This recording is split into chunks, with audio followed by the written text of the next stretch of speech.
Hey everyone, welcome back to our channel. In today's video, I'll show you guys how to add subtitles to your video in Filmora.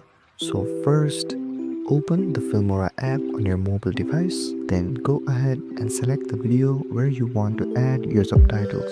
After selecting the video, you can see many options on the bottom of your screen.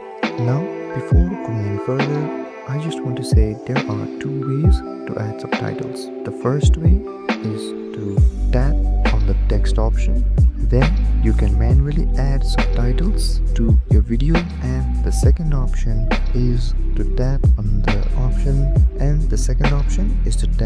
the option called AI captions, where you have to buy the premium version and the AI will automatically add the captions for you.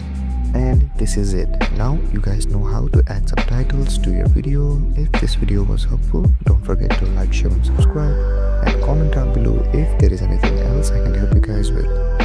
Thank you so much for watching, and I'll see you guys next time.